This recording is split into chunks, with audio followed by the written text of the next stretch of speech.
The small greys that John Edmonds and his wife Joyce encountered on their property were not the kindly, communicative and healing beings we often hear of. He described them as outright aggressive. His Stardust Ranch seemed to house a perfect storm of diverse paranormal occurrences, where extraterrestrials and ghosts coexisted in a bizarre spectrum of hauntings. The couple purchased Stardust Ranch on 10 acres of desert land to fulfill John's lifelong dream of running a rural sanctuary for abandoned animals, a place they named Hopeful Hooves. At their time of moving in 1995, John had just retired from his job as a psychiatric therapist, but Joyce still worked for the FBI in Phoenix, Arizona. The site's strangeness began from day one. The first unusual phenomena they noticed were multiple orbs in the night sky. Orange in colour, they moved around soundlessly and unlike human-made craft. Initially, John tried to locate the lights around the property, but they sped away from him or shot up into the sky.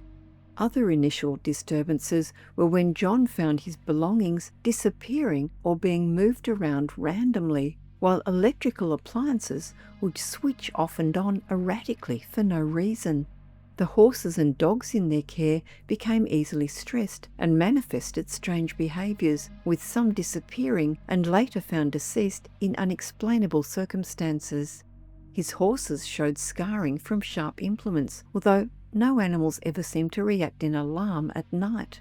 Sometimes an animal carcass was found on dry ground and with no signs of predation, but seemingly precise organ removal.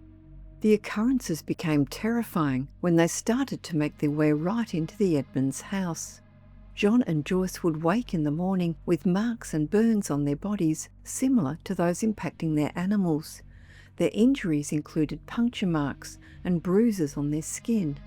One night, John awoke to see in his bedroom what he described as a grey-coloured entity about 4 feet tall and with large bulbous eyes, accompanied by 2 others. He had already been sighting these beings around the property and sometimes inside the house, and when he asked them who they were and what they wanted, received no answer. Accordingly, he knew that these were not friendly beings. When he struck one of them with a baseball bat one night, it made a hissing sound, and then it and the 2 others disappeared. If you're enjoying this video, don't forget to hit like. It really helps to keep the channel growing. And if you're new here, subscribe and tap the bell icon so you never miss our latest videos. We've got lots of strange and fascinating stories coming up, and we'd love to have you along for the journey. The visits of what he called the alien greys became increasingly prevalent, up to 3 times a week and always in groups of 3, both at night in the couple's bedroom and during the day around the ranch. Joyce claimed she had suffered multiple molestations during the night, with John shocked when, on several occasions, he walked into their bedroom and found her levitated above the bed. He would try to wake her or hold her shoulders to prevent her from being levitated out of their room, but on one occasion he did not have the strength to hold her there. He followed her body as it drifted outside to a waiting craft and then started to rise. The metallic object, 100 feet in diameter, with a bright blue light underneath, was hovering at about 100 feet over the ranch. John later described a cone of light that descended, which had ensnared Joyce and was drawing her up. Now terrified as Joyce rose towards the UFO, at this time John fired at the craft. Joyce dropped to the ground and woke up immediately. Although not aware during the occurrence of these incidents, Joyce would sometimes beg John to handcuff her to the bed. However, both John and Joyce experienced episodes of missing time when they suspected they were being taken anyway against their will. Both also suffered a range of medical problems and multiple scars on their bodies, as well as the overwhelming fear they lived with on a daily basis. John claimed to have slain a total of 19 greys with a samurai sword he owned. When asked by a Discovery Channel researcher, "Where are the bodies?" he responded, "If you don't take the head, they disappear." He did, however, retain one alien tissue sample, which he said oozed liquid resembling brake fluid and seemed highly acidic. In 2013, he sent the tissue sample to biophysicist Dr. William Levengood, who responded that it represented a smoking gun of proof of alien life amongst us here on Earth. Analysts at several different research institutes tried to match the organic matter with any known cell structures and could not, saying that it shared traits of both animals, such as hemoglobin, and plants, for example chlorophyll. John added that Dr. Levengood had passed in mysterious circumstances in his laboratory, whereupon all of John's samples had disappeared. Soon after this, John had a visit from two so-called men in black driving a black SUV. He described that they materialised through his locked and high metal front gate and warned him and a friend that they were not to talk about the craft they had witnessed there. He reported that men similar in appearance, wearing dark suits and sunglasses and with pale faces, often visited and just observed them. The aliens did seem disturbingly omnipresent around Stardust Ranch. In a taped interview of John with Terry Cassidy from Project Camelot, the small heads of two greys can be seen bobbing around just behind his right shoulder. Stardust Ranch is only 40 miles from the Palo Verde nuclear power plant, and it's now well known that extraterrestrials tend to congregate around these facilities. Some believe that they are able to extract energy for their own uses from these power sources. The Greys were not the only anomalous creatures thriving around the Stardust Ranch. John heard that a dark presence was sensed around the property from day one by its first owner, with terrible consequences. John and his wife often witnessed frightening shadowy figures he called the Brollo men roaming around their land. They were unable to see any distinguishing features, just the moving forms of these humanoid or cryptid beings simply walking around the outdoors landscape. Paranormal investigator Elizabeth August spent one night in the living room of the ranch for the purpose of debunking some of the claims. However, she reported being terrorised by what she described as 3D shadow figures walking around her. When Dr. Brandy Howe attempted to exorcise these presences, she and other witnesses felt that she had opened up a portal when she was confronted by 3 large figures resembling Klingons. Feeling the heavy, dark energy inside the ranch, she went to the back of the house where she encountered the spirit of a young man who told her that he had ended his life in the house. This tragic event was well known to John Edmonds, who had heard that the first family who lived there had suffered the loss of their oldest son. On another occasion, John reported that during a power outage, he and Joyce, their TV viewing interrupted, watched astonished as 2 Roman centurion soldiers walked from one end of the house to the other. The Discovery team held an all-night vigil in the darkened living room, during which they heard and recorded an unexplained hiss from the corner of the room. On being asked to show yourself now, an anomalous bright white light could be seen in mid-air behind the couch. John and Joyce were sighting orbs and massive black triangular craft in the sky for 25 years. John maintained that the Stardust, Skinwalker and other ranches are in alignment along ley lines and experience similar paranormal phenomena. He claimed to have encountered several species of aliens, and from his conversations with Pleiadians and others learnt that there have been 2 portals in his area for the last 8,000 years. He saw the diverse supernatural phenomena associated with the ranch, from spirits to aliens and even cryptids, as interrelated like the layers of an onion, possibly occurring in different dimensions. Before his passing in February 2022, John Edmonds documented what he called the strange events around Stardust Ranch in photos on his Facebook page. One showed his samurai sword lying in a stain of what appears to be dried blood, which allegedly belonged to an alien he says he slayed on March 13, 2017. Other photos on the page featured injuries he said he suffered during encounters. Wounds from recent attack here at Stardust Ranch, upper right calf from battle with malevolent ET, he wrote on one photo, adding later, "This is why I want to move." The Edmonds seem to have had their property on the market for years before John passed away. His daunting advice to any prospective buyer was, please be very well grounded, because the energy here has the tendency to manifest with whatever is going on with you. If you're enjoying this video, don't forget to hit like. It really helps to keep the channel growing. And if you're new here, subscribe and tap the bell icon so you never miss our latest videos. We've got lots of strange and fascinating stories coming up, and we'd love to have you along for the journey. And now we have a bonus story for you. The Skirrid Inn. The Skirrid Inn is approximately 6 kilometres north of Abergavenny, Monmouthshire in southeast Wales. It is located on an old coaching road, and for centuries the pub served many travellers. The Skirrid Inn is currently a popular public house, but it has a sinister past. One visitor who experienced a terrifying episode at the Skirrid Inn was a man by the name of Simon Curwood. One day Simon and his wife decided they wanted to stay somewhere and thought they would go to the inn because they liked old buildings. As Simon sat down with his drink, and as he was about to lift the glass to his mouth, he felt an incredible pain in his stomach that was followed by visions and flashbacks. He found himself hanging and could see his feet below him kicking back and forth. He knew that it wasn't his body, but at the same time could see bloody hands.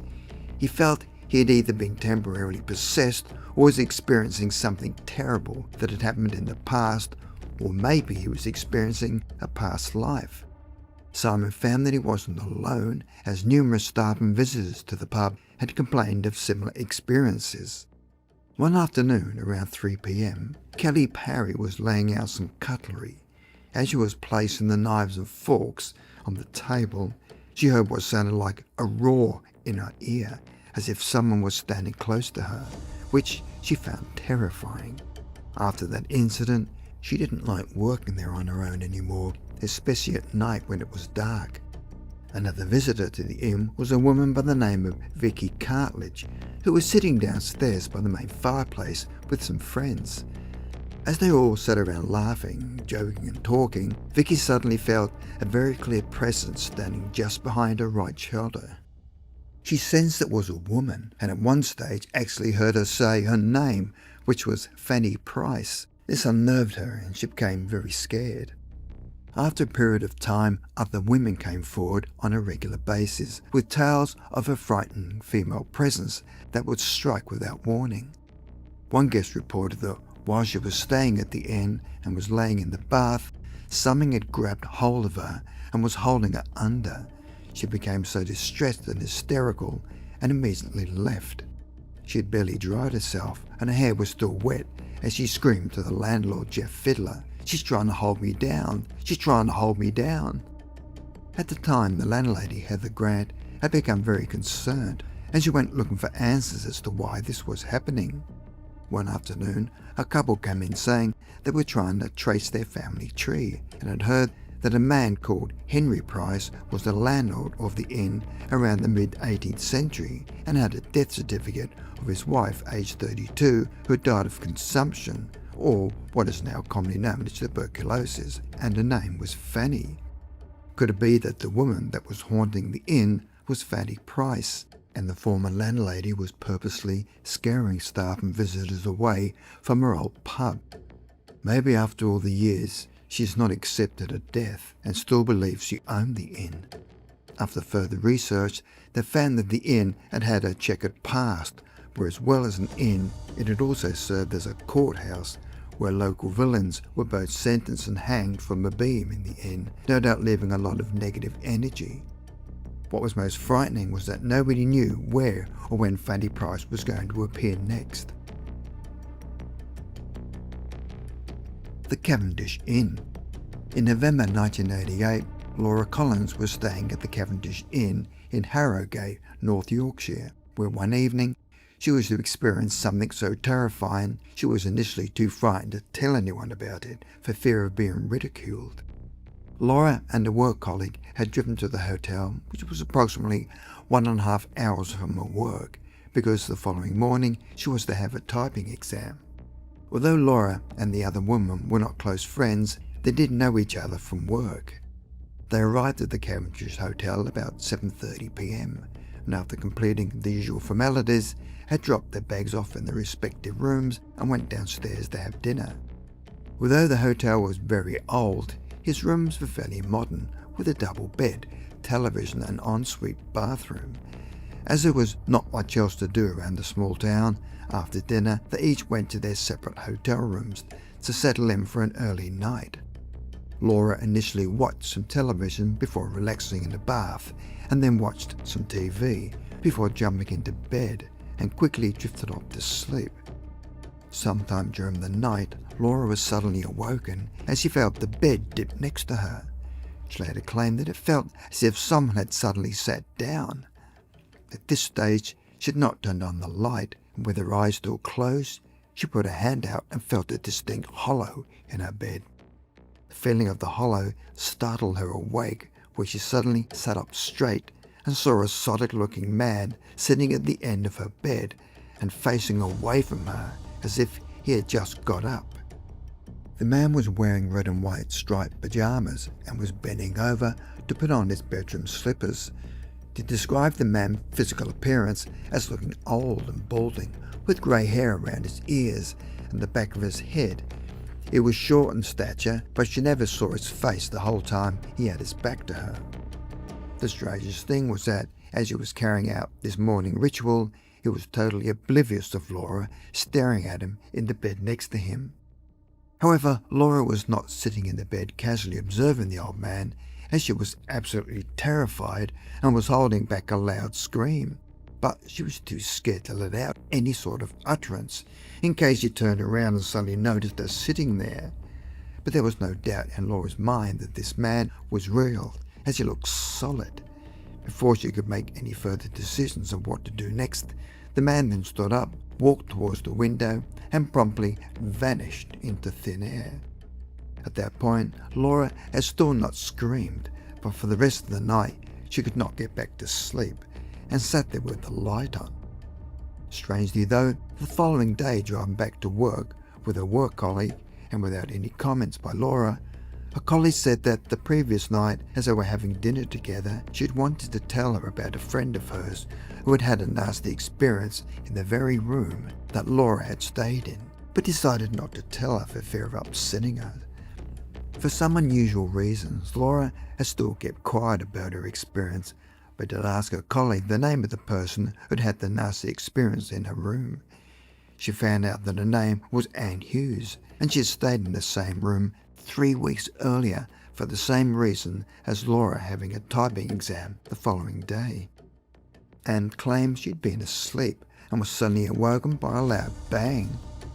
She had found that her bedside lamp was now lying at the foot of her bed and was a considerable distance from where it had originally stood next to her bed. She said that there was no way she could have knocked over the lamp in her sleep, so that it landed so far from her bed. Anne was also said that as she was sitting staring at the lamp, she felt the presence of someone sitting in the bed next to her. But unlike Laura, she had no visual sighting of an old man or anybody else. However, her unusual experience did not end there, when she noticed that her thumb was badly swollen, and when she went to the local hospital to have it checked out, they told her it looked like bite marks. She was advised to have a tetanus injection, but was baffled as to how something could have bitten her thumb so badly while she was asleep in bed.